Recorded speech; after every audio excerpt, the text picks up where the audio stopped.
Today we'll first take a look at accidental fletching and firemaking added to the Ranch Out of Time, and then we'll tackle the last 5 quests left on my quest list. Our Man in the North, Fight Club, Pieces of Hate, Curse of the Black Stone, and finally Dimension of Disaster. Last time I mentioned this video would have a bit of a surprise, so let's play a game. Leave a comment guessing what it might be, then come back and edit your comment with a reaction. Is this a ploy for engagement? Kind of. But I do think this could be a little bit of fun. May 3rd, 2022, quite recently, I assume you all remember it well, Jagex added a new method of training, fletching, and firemaking that is all centered around the production of a brand new tier 95 arrow, which can be imbued with the anima from the 4 Elder God Wars fronts. We begin with segregation, requiring 87 firemaking. We collect dino eggs from this pile here, and bring the good eggs to the incubator and the bad eggs to the compost pile that looks suspiciously like boiling stew. Doing this awards you with firemaking experience and sharp shell shards. You can use these shards to construct the tier 95 arrows or ignite them for some super AFK firemaking experience. And you know how last episode involved a lot of unchecked dino hunting? Yeah, gathering these eggs gives you a chance to find a random unchecked dinosaur, and I got several of them, so maybe all of that hunting was a waste of time. Next is Zygomite care styling, requiring 82 fletching or 82 firemaking. You can either cut the Zygomite's hair for fletching experience or burn it for firemaking experience. You can also configure it so you alternate between the two. Whichever you choose will give you the next piece you need to build these arrows, tempered fungal shafts. And much like segregation, you can get unchecked player-owned farm animals. From this, you can get all varieties of Zygomite except shiny, I assume. So it makes me wonder, do Zygomites reproduce by budding? If so, why do we need a male and female Zygomite in a pen to breed? Did you know there's a type of fungus with 23,328 sexes? Schizophyllum commune, or perhaps commune because it's Latin, has 2 genetic loci, one with 288 alleles and the other with 81. And members of this species can only mate, if such a concept even makes sense with fungi, with another member if it has different alleles on both loci. This means there are a total of 288 times 81, 23,328, possible combinations of loci, and that means any member can only breed with 287 times 80 different sexes, which is 22,960. Fungi are weird. I'm telling you, if we learn tomorrow that there's a super colony of telepathic mushrooms somewhere in the Amazon rainforest, I wouldn't even doubt it. I'd totally believe it. Egg experimentation is the final portion of this new activity, requiring 95 firemaking, although you can boost for it. I boosted from 93 with my god banner, and yes, I trained from 87 to 93 the day this was released. It involves feeding baby dinos food from various troughs based on the colors of their really weird looking inventory sprites. Look at these things. They look like something I'd poorly photoshopped into a video as a bit. Apparently they made them like this to help colorblind individuals, so I guess it's alright.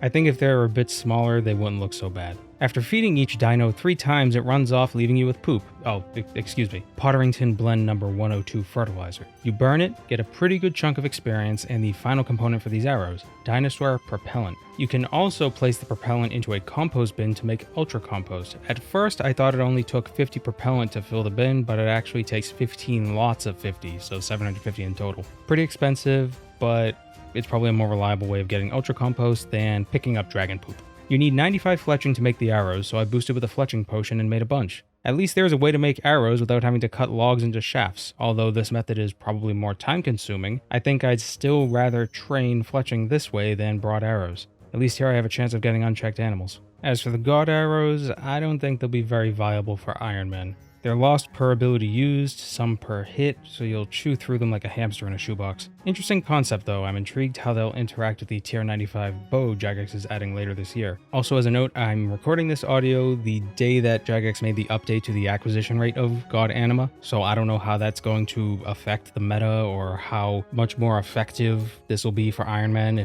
if getting the Anima is better now, or how much better it is, or yada. We'll just have to wait and see. So apparently the water purification station at Het's Oasis can give you onyxes. God damn it, Meg. Alright. So I was holding off on getting 99 Slayer, wanted to save it for its own video and do the whole player-owned Slayer dungeon video, collecting souls, playing Pokemon, Runescape. But she gave me a Slayer lamp and I can't just not use it. So there you go. 99 Slayer. I'll do the skill cape emote in various locations thing in the next video. There's quests we gotta do.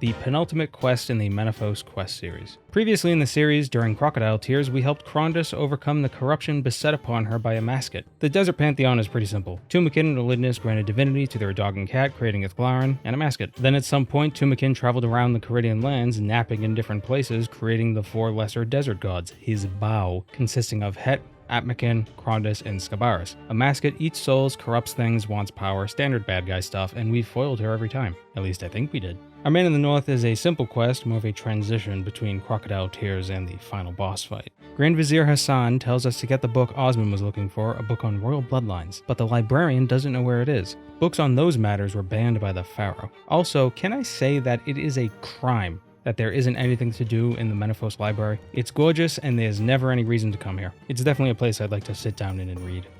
Maybe take a nap. So the librarian tells us Aristarchus might have it, but he can't get back into Menaphos due to the lockdown. Fortunately, Commander Akhomet is able to pull some strings for us. We find Aristarchus in Polnevnich, defend him from some Menaphite thugs who wanted to use his likeness to get back into Menaphos, then return to the library. Aristarchus gives us the book we need, and we jaunt over to Queen Senlitan. I've never said this word out loud. Queen Senlitan in Uzur-Mastaba to verify the information in it. It was her bloodline that was chosen by Tumakin to rule Menaphos, but the throne was usurped after her death during her son's reign. Turns out, Osman is a descendant of Senlitan, and as such, has a legitimate claim to the throne. When we return to Al-Kharid to hand off the information to Osman, we're interrupted by Jabari, the Pharaoh's ambassador. He reveals to the Emir that Osman was behind his kidnapping. Osman reveals Jabari killed the Emir's dad. The Emir, understandably, demands both men be arrested, but Jabari magics himself away. Then we do this dumb catch-me-if-you-can thing with Jabari and play whack-a-mole in the duel arena. We defeat Jabari and Het shows up, prattles on about honor or something, and Jabari runs away. Het then tells us that he, Crondas, and Atmakin will go off to search for Scabarus, but warns us that his return is part of a mascot's plan, I guess, and asks that we stand with the Pantheon when the time comes. The quest ends with Osman swearing to become pharaoh and ensure a peace between Menaphos and Al-Kharid. Everything he's done for the well-being of Al-Kharid, and he teleports away. Finally, we get a cutscene with the pharaoh revealing that his ultimate plan is to accumulate as much power as possible, ascend to godhood, and dominate the world. Yeah, well, good luck with that.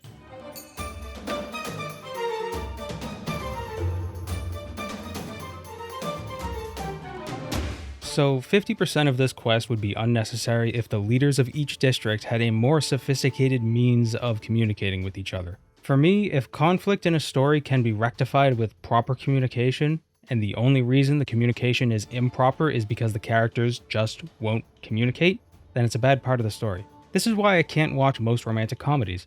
It's why the romance plots in Friends were so irksome. We basically run to each faction leader to get them on our side while we pull off a coup, but they all want something which conveniently is solved by another faction leader. If they just talked... Never mind. Akhomet wants us to kill the Ace of Spades. Sorry, Ozan, but it's for the greater good. We take his bloody cowl. No, I'm just kidding. He gives us his cowl, we dunk it in fish blood, and we hand it over to Akhomet. Then we fight the Pharaoh, a rather easy fight at this point in our account, and he, like a miracle, overcomes his corruption just as he's about to die. He dumps exposition on us, explaining why he acted this way, as if the reason's worth a damn. He prayed to the gods and a mascot was the only one that answered, whatever. Surprisingly, you get to choose his fate. Jail, exile, enslavement.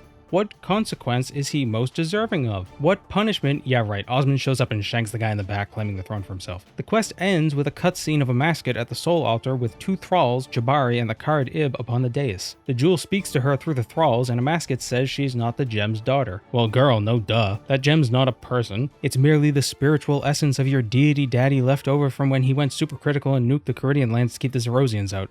And then she screams and does a spooky soul thing.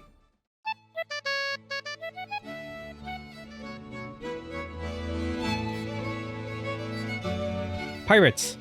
We start the quest, POH, Pieces of Hate, at our play-around house, our POH. Get it? With a letter from Posty Pete. And now, recording this, I realize how weird Posty Pete is. Is he a reference to something I'm not British enough to understand? Skull Mailman? What am I missing? Ferris Noise. If you're reading this, something has gone wrong and I need help. Strange rumors abound of customs ships sighted at the locations of multiple disappearances of law-abiding sailors. Heading to Rock Island to investigate. Yours, in a bit of a pickle, totally not Aiden Gillen. That's my Bill Teach voice. Let's just roll with it. He's an optimist. He's always an optimist. He's a good guy.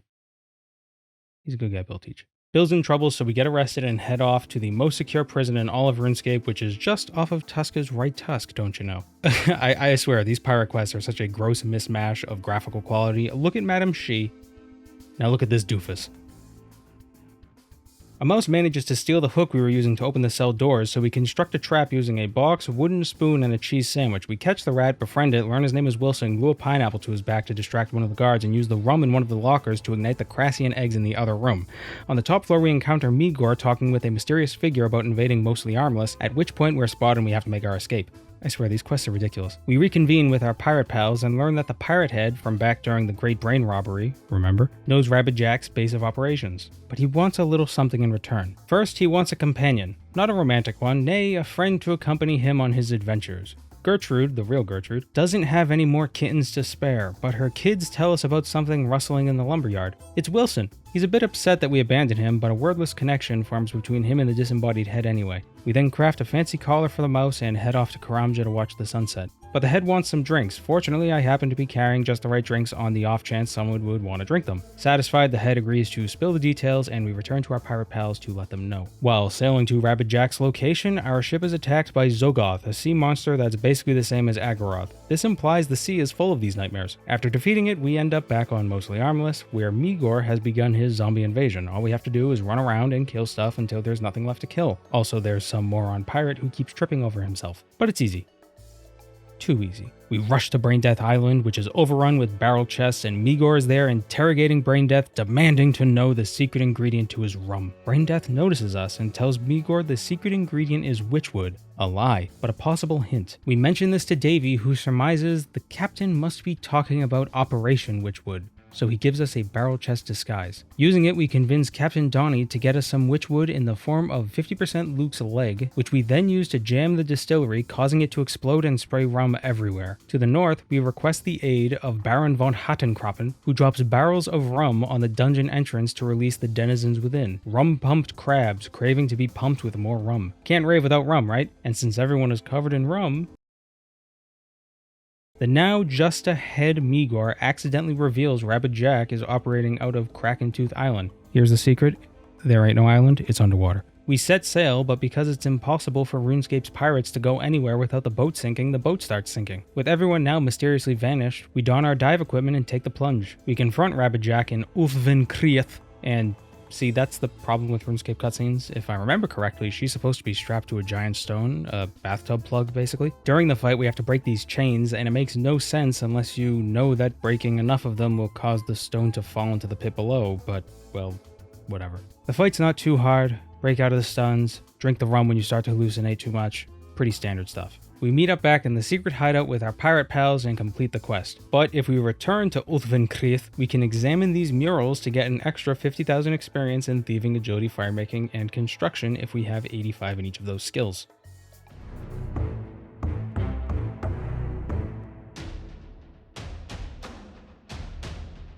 On February 25th, 2019, Jagex added the third and final, for now, elite dungeon to the game, the Shadow Reef. They also dropped an unannounced quest on us, Curse of the Black Stone. It created a narrative tie between the three dungeons. It starts with Brill Foxdottir, who asks us to locate her mysterious informant, the Jade Spider, within the Ark. We ask the bamboo merchant on Waiko, but she's too scared to give us a straight answer. She sends us to Whale's Maw to speak with Sea Witch Kaula, who tells you to find the note the Jade Spider gave her. A turtle stole it, but we steal it back, and we learn that there is a nefarious cult throughout the Ark, and that we must go to Tuai Lake for more information. Sensei Seaworth reveals to us that the Jade Spider is on Goshima. We kill some Crassians and pass through the giant doors, finally learning the identity of the Jade. Oh, it's Madam Shi. Alright, she explains that there's a force threatening Galenor, what else is new, the ambassador, but she doesn't know much about him, so tasks us with investigating the Temple of Amanishi because the order within is connected. Somehow. This is when we have to complete the entire elite dungeon and defeat the final boss. Fortunately, there's a story mode that reduces the enemy's health by 50% and damage output by 90%. It'll just be faster this way. In the temple, we learn Seryu the Azure Serpent, guardian beast of the Eastern Lands, Anima Guardian, spirit of purest water, and contender with Daenerys Targaryen for overabundant titles, had been chained and slowly corrupted with Zautak's black crystals. Who is Zautak? I don't know. Some anti-elder god, I think. As is the case in most fantasy, the simplest and most effective means of curing corruption is by beating the snot out of whatever's corrupted. Free from the haze, Seryu tells us he senses another being suffering the same fate as himself, somewhere deep under the ruined lands of Foreign 3. We return to Madame Shi, who gives us a Dragonkin tablet her agents found. We speak with Mr. Mordout, meet Hannibus in Karapak's lair, chat with an adamant dragon, and ultimately return to Kethsi to see a gathering of Dragonkins, some more graphically appealing than others. Yeah, timelines are garbage in this game. We ask Karapak for help. He refuses to explain who the ambassador is, but points us to the old abandoned Dragonkin laboratory in the northeast of the wilderness. Within the Dragonkin laboratory are, unsurprisingly, a bunch of dragons. At the end of the dungeon is a black stone dragon, a gemstone dragon, whose egg was implanted by Karapak with the black stones of Zautak. She had been sealed away all this time, and now she's dead. After returning to Madame Shi, the ambassador reveals himself, wipes out the entirety of his crew, elaborates no further, and up and leaves. Madame Shi teleports away to enact revenge. I get it. Now we need to gather supplies and allies to besiege the Shadow Reef. We go with Hannibus to speak to the Dragon Rider fighting for Zarus' forces in the heart of Galanor. Vindicta, it's revealed, is not only the daughter of Morvenon, a Dragon Rider of old, but also of Hannibus. Her egg was kept safe by Gorvek, letting it hatch only when he felt it was safe. She doesn't believe Hannibus is her father, but she agrees to help the fight, having heard of the ambassador from Zarus. Quartermaster Gully asks us to check in on his seagull's wife and kids, letting them know he loves them. And I guess there's some affair going on, or something that we need to break up? I don't know. Everything involving pirates is weird, birds getting cucked and whatnot. Did you know the word cuckold comes from the cuckoo bird? Some cuckoos are brood parasites. They trick other birds into raising their offspring by laying their eggs in the other bird's nests. Finally, Bosun Higgs tells us to get the Kintra forces on our side. Lieutenant Crane wants us to check up on her sister Tessa. Turns out Tessa failed Commandant Bletchley's training, had her tongue cut out, and was enslaved. Rough. Someone should really help her. Anyway, we return to Crane with our Ring of Karos and convince her that all is well, and she agrees to help our cause. The coolest part about the ambassador fight is toward the end. Suddenly, the music changes to Seryu's theme, and we see the Azure Serpent appear outside the arena. He breathes dragon fire and kills the Crassians the ambassador summoned, evening the fight.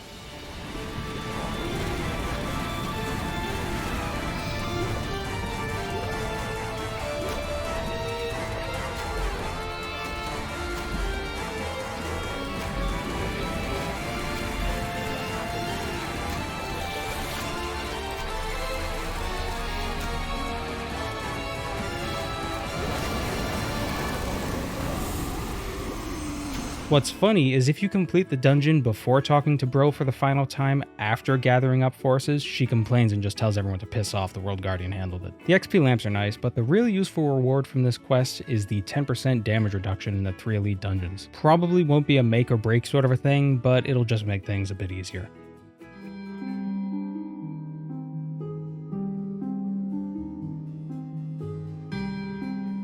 So the gimmick with this quest is that it's not just one quest, it's 4. The 4 Varrock-based quests are imagined in a world where Zemorigal succeeded in taking over the city. It's an alternate reality quest. Neat concept, a shame Jagex never did much else like it. At its heart, it's a comedy quest really. Zemorigal is a cartoonish villain in a charming way, who's both very powerful and incredibly self-aware. The comedy is kind of the core of this quest, in my opinion at least, and without the sarcastic dry humor, the quest is kind of boring, so there's really no way I could go over this one. Instead, let's do a quick blow-by-blow. It starts off by getting our fortune read by Aris, and we toss this cursed coin into the fountain, opening a portal to the Dimension of Disaster. Within, we have to do some quests and defeat Zemorigal. The Shield of Arav is similar to its normal version. Join a gang, get counterfeit shield receipts, claim the halves, and hand them over to the museum. Quest complete. We pass some silly ghost trials, get Silverlight, and defeat Agrith Nar, turning Silverlight into Darklight and completing Demon Slayer. We agree to help Arav break free of Zemorigal's control, so we make our way through the castle using bottles of red mist to pass through red barriers. We use the Tin Man to pass through the anti-living barrier and get the code to open the door containing Zemorigal's black prism. Breaking stuff usually works, so we do that. Now we need Arav's heart. We get a canopic jar from Ernie, sacred oil from Father Lawrence, a ring of life from the skill of our own 2 hands, and dwell berries from this dead rotting gnome.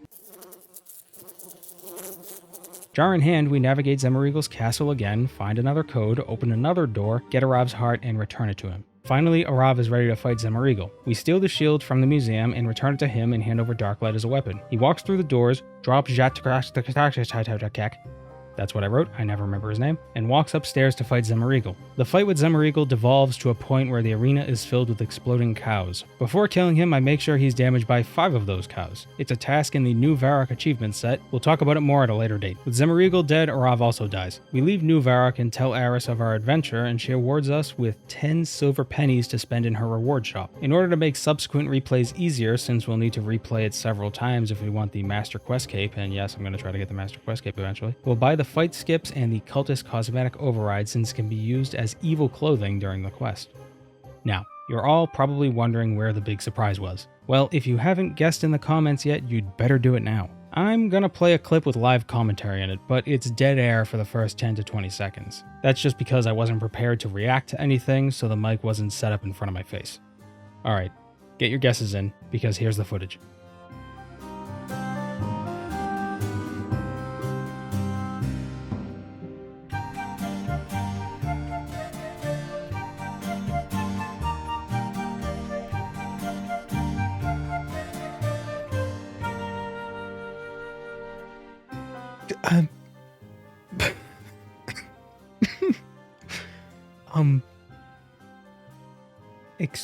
Excuse me?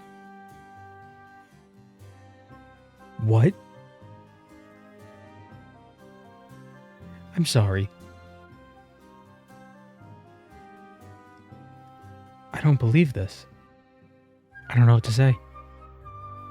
I was hoping to get an elemental staff, because that would be a very convenient item to have.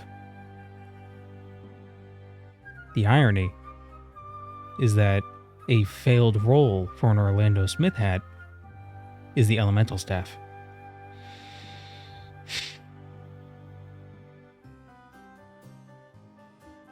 Alright, cool. I'm still shocked. Absolutely shocked. Next time we'll be catching souls like Pokemon. Thanks for watching. Take care.